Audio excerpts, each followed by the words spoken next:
Okay, so I want to talk about the bad guy game. And the bad guy game is something that I thought about a lot. I haven't really spoken on it, but this is sort of brush up of it. All through my research, I've realized there's always a bad guy. And the bad guy oftentimes was not actually who you thought he was. A lot of the times, there really is no bad guy and there is no good guy either. The whole thing was staged. But even in situations where something real happened, the bad guy was still staged. He may have actually done something bad or he may not have. For instance, when I'm looking at Tupac Shakur, I have come to the conclusion that it's very, very probable that that man did not die. Very probably he's living right now. So that put me in a situation where I said, wait a minute. If he died, a lot of people believe that Suge Knight was responsible for it. Now, say he is alive. In that scenario, Suge Knight would not have been responsible for killing him, and Suge Knight may have been responsible for helping him live, helping him fake his death. See, that's Suge Knight was the bad guy.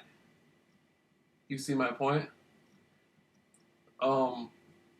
But that's if you had the mindset that Suge Knight was involved in. A lot of people never believed it. A lot of people said, well, it was Orlando Anderson, right? Okay, so it depends on your perspective. But they convinced a lot of people Suge was responsible for his death.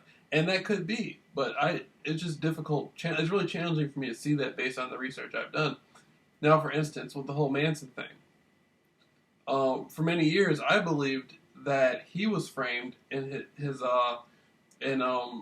his followers were mind controlled into believing they had done it. Now I'm starting to see Sharon Tate never died,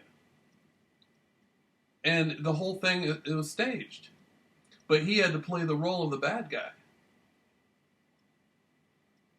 That's a role, just like in the Bible, devil. You know, God and the devil. And so, what the bad guy image does is it gives you the opportunity to project an aspect of yourself that you disagree with out front and center so you can analyze it and deal with it. That's the whole scenario between the bad guy thing. Because we all have inner conflict. And so there has to be a representation for that. I mean, when you went to school, wasn't there a bad person that you didn't like in the classroom? When you go to work, there's a bad person. A lot of people don't like their boss. That's the bad guy in their mind, or the bad woman.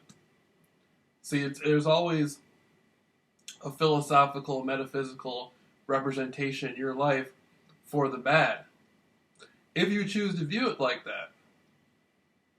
But there is going to be some challenging, conflicting representation. And it's the bad guy game. Look at the movie, okay, Halloween. Right? It's just a film. But he's the bad guy. That's how life is. It's not, the bad guy isn't really the bad guy. That's just an outer representation of what's already going on within you. And films really do help people. I remember, for years I watched those Nightmare on Elm Street films. Puppet Master, a lot of those horror films growing up. And there is a deep metaphysical message in these films to help people process their energy.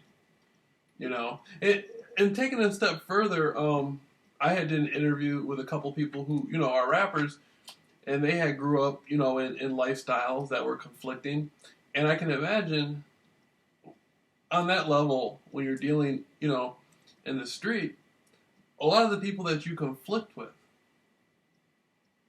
right, are a reflection of yourself. They may look similar to you, may act similar to you, dress similar to you. They're a reflection of yourself, but it's still the bad guy. And to them, you're the bad guy.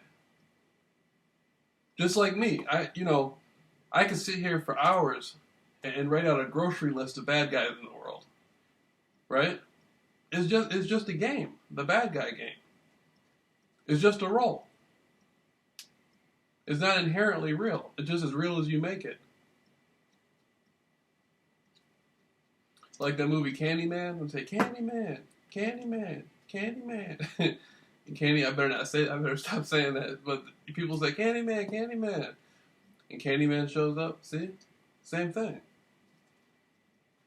Same thing.